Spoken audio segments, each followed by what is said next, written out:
say congratulations. Work so hard, forgot how to vacation. So we are back to ramps to the Rockies franchise mode here in MLB The Show 17. So last episode was a huge game, our home opener there at Karros Field, and we took the W 4-3 against those Dodgers. So the Dodgers, Scott Kathner's one tough cookie to crack.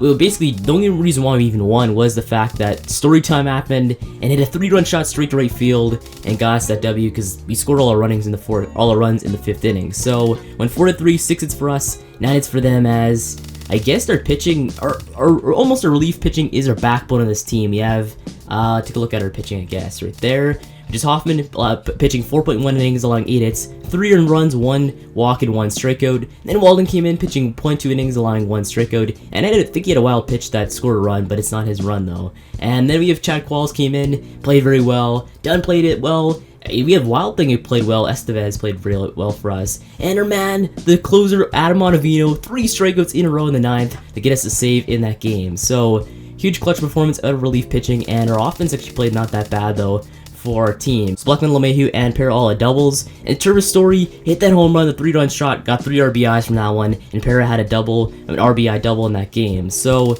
great game out of our overall pitching staff, and our offense played pretty decent, I guess. So next thing up on the agenda is going to go sim up to, I guess, the next month and get a huge chunk of simulating done, so you have a little bit of stats to go and look over and see what you need to do for this episode. And I was going to go and play the San Francisco series right here or right here, but the thing is that I want to go get some simulating done this episode, and I'll probably go and play San Francisco in June right there, probably this MLB Network game on the Saturday. So I'll play this game right after, I guess, get over the MLB entry draft, which is the 5th, I believe, and we get over this St. Louis game that I want to play on a Friday in May. So we'll sim to the St. Louis game on Friday and see how our team is doing at that point in time.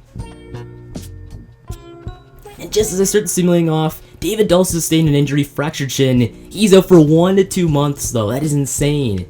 So 1 to 2 months guarantees probably at least 3 days DL. So go and stick him on the 10-day and just keep doing that until we get anything going. So now that means you have all our lineups are messed up. So you gotta go and take a look at the lineups and see what we need to make our changes in. So right now our lineups look pretty good, I guess. Alright, but of course David Dahl's out, so we gotta put somebody in there at the outfield. And take a look at our overall system here. Jordan Patterson's the only one who's an outfielder in this game right now that we have on the bench. Take a look at our system right now for our overall MLB team. We do not have too many players who can play the field right now that are in the system. So our backups we have, I guess we have Blackman as a starter. David Dahl was our left fielder. I guess we have actually Gerardo Parra can come and play, I guess. Yeah, that should be able to work. Because I thought for sure we didn't have a backup, but we do in left field. So that means we do need a DH. And that means we'll probably go and put Mark Reynolds at DH because he's the best overall player we have. He's got good power. His contact's not where you want it to be, but it's just better than Amarista and Tony Walters. So you just gotta have to deal with that. Or even actually Jordan Patterson maybe, because that way Patterson's getting a little bit of development there. And if he sucks, you can always just replace him there with Mark Reynolds. So this time we'll put in our top 50 prospect, Jordan Patterson, get him some playing time, get him some development, and see how well he plays at DH in the 6th spot. Or should we go? He's got decent contact, decent power, good, alright fielding for his overall age. He's 74 speed, so this man's got speed, decent contact for his overall. Where should we stick him in the lineup though? We do have Ian Desmond ahead of him. We could put it like this. It should be able to work. Yeah, it should be able to work.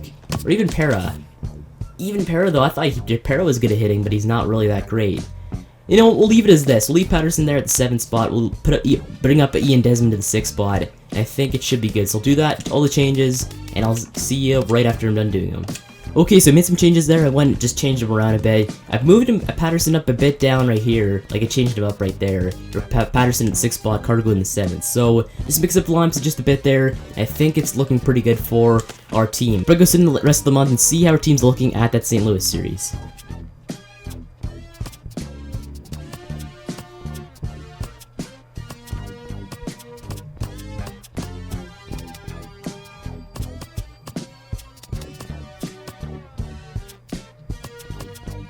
And we're so close to finishing out the simulation, and Trevor Story Storytime is out 1 to 2 months with a fractured leg, so not good for us.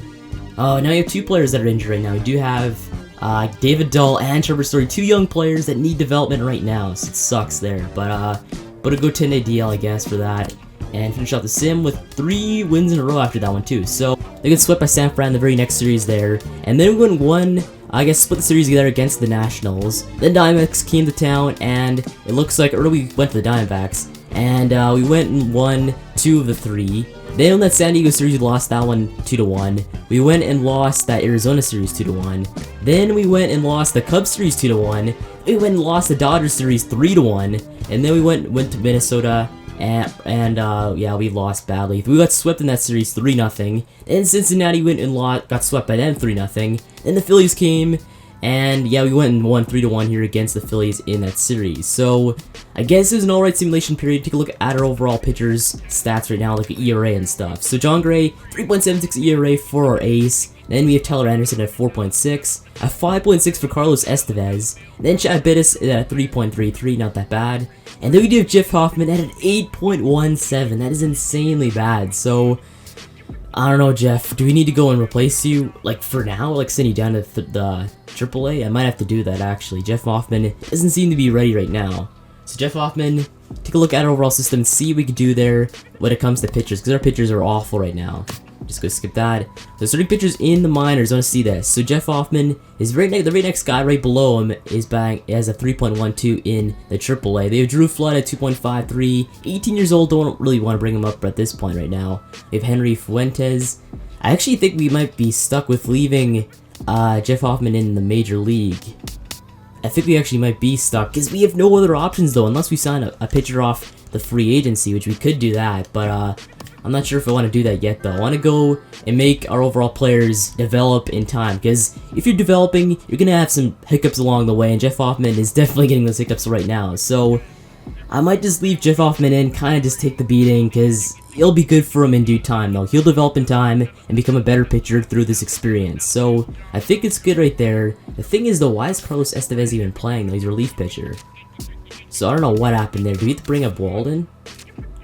Actually, let's check out our relief pitchers. So Chad Quayle's 2.88 ERA there at that point. You have Tyler Chatwood at a 2.9. Jason Mott at a 5.16. Yeah, Jordan Wallen at a 3, that's alright, I guess. Jake McGee at a 3.28. Mike Dunn at a 2.55, great for him. And Adam Ottavino at a 4.26.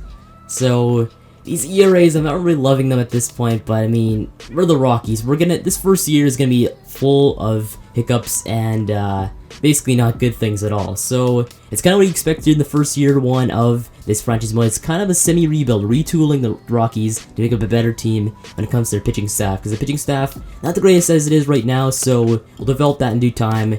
But anyway, before doing anything else, let's go check out our lineup and see how well our batters are playing. So Blackman at leadoff, a 2.11 batting average. That's not even that good at all for Charlie Blackman, because he's like usually batting over 300 usually, so it's pretty weird to see that. LeMahieu at a 2.28 in the second spot. You have Arenado at 2.53, that's alright compared to Blackman. They have Cargo at 2.95, he's doing very well for us. Ian Desmond at 335, so huge year so far for Ian Desmond, he's playing very well. Jordan Patterson, 248, that's alright I guess. Jordan Parra, 196, he's not doing well at all in relief for David Dahl. They have Garneau at 209, and we have Maurice at 216. So Tony Walters, what has he played so far off the bench? Has he even played? 269 batting average, he's actually alright. So Garneau, should we go and bring in Tony Walters right now? Fielding is...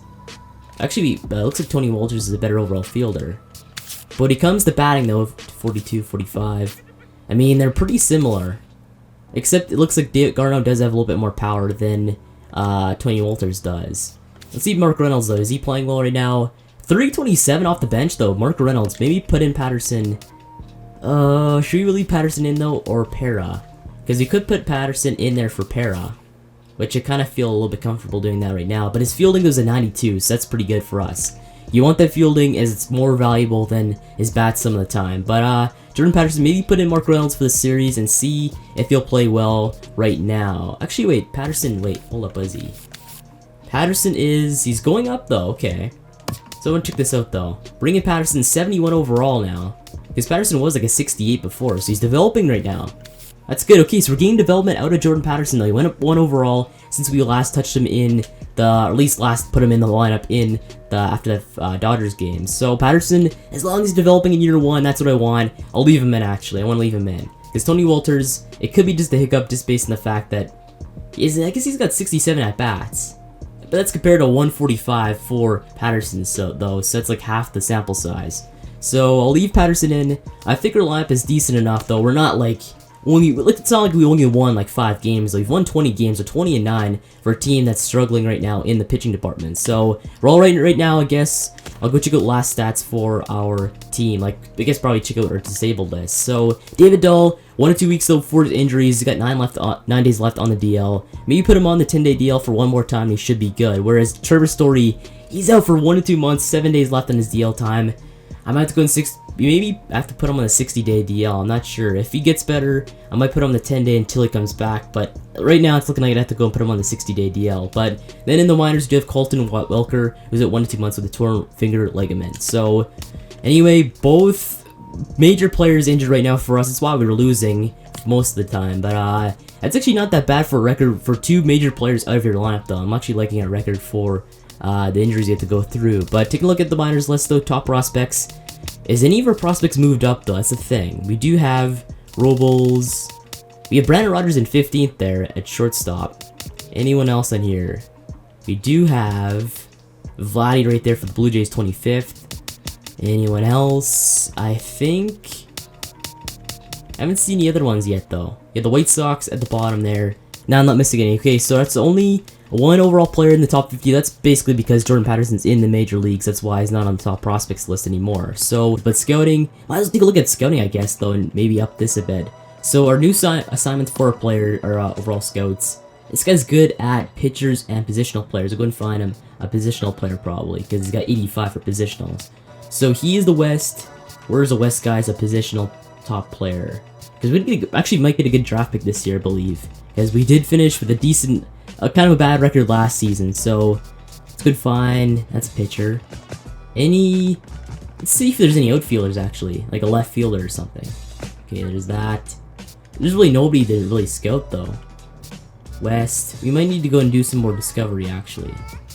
I guess we do have Willie right here, Willie Vetter. We'll go and get him scouted up. Even though we really don't need a second baseman, you could always put him in the field though. Like maybe put him at, I don't know, third base or first base, something like that. I really don't know what I'm doing. But now let's go and move on to the next, which is East for discovery. I'll go and get this guy discovering some pitchers, I guess. So we'll go to pitcher. We'll go maybe some lefties, I guess, with some velocity from the East. Go find those. The international, though, we do have a guy who's good, just alright, I guess, at positional players for international. So we're going to get him on the case for somebody else here. So any good international players that we do need right here. We do have Martin Rivera. We'll get him on the case. There we go. And we do have Haskins, who is good at discovery. We'll go and get him discovering some positional players. So we'll get... We do need an outfielder. Outfield. We'll get some, I guess, fielding power guys. See if there's any guys like Batista out there. And get him down the case, and we're good there for scouting. Okay, so scouting's good right now. Let's go and see the series preview for this game. It's Jeff Hoffman again, though. Actually, I'm probably not gonna go with Jeff Hoffman. I might go and sim to this very last game, though, because I already played Jeff Hoffman and John Gray. I'm going to use out, I guess, our next man, Tyler Anderson, in the mound. So we'll go and sim these first 2 games. We lost the first one, we won the second one 4-0. Okay, we'll take a look at those games, though. So, lost 3-2 there in the first game to go to our line, our box score. We had 5 hits, they had 8, they won 3-2 there in that game. Scored all our runs there in the first inning, whereas the rest, we really didn't do anything else. But Hoffman took the L though, 5 walks, 4 strikeouts, not that really good of a game, I guess, for Hoffman. The hits alright though, 4 hits is not that bad, but the walks, gotta keep that in check though. And whereas, yet again, a relief comes in and saves the day. Well, not only saves the day because we got the loss, but they played well though, and held the lead only to 3 runs for them. So, I guess our relief pitchers are one of the best things about our team though. Our relief is very good. Whereas Arenado had an RBI, Reynolds had an RBI, and Patterson got hit by a pitch. So, at least Patterson did something in that game. As 4-0 was the next score, we won that game, and that was John Gray with the start. So, let's see our overall batting for that game. So, Gonzalez hit a home run, Cargo with the home run, 2 RBI. 2 RBI for Patterson, though, too, with that double. So, it must have been an RBI double for Patterson. Maybe even runners on third and second. I don't really have no idea. But, The next overall thing is pitching though. Pitching, John Gray, 7 innings pitched, 6 hits, 0 earned runs, big goose egg, 8 strikeouts. Huge game for Gray though on the season though. Getting him just a little bit of more winning in his system, because the more wins you get, the more better you feel. And of course, John Gray is one of the better pitchers on the team. But Chad Wills came in, Qualls came in pitching 2 innings, allowing 1 hit and only 1 strikeout. So great overall performance there by Qualls and Gray, plus their offense though with the runs. So next episode will be Tyler Anderson versus Lance Lynn overall game at home again, back in Coors Field. So on this episode off here, make sure to subscribe for more Rockies franchise mode. Make sure to see you in the next one.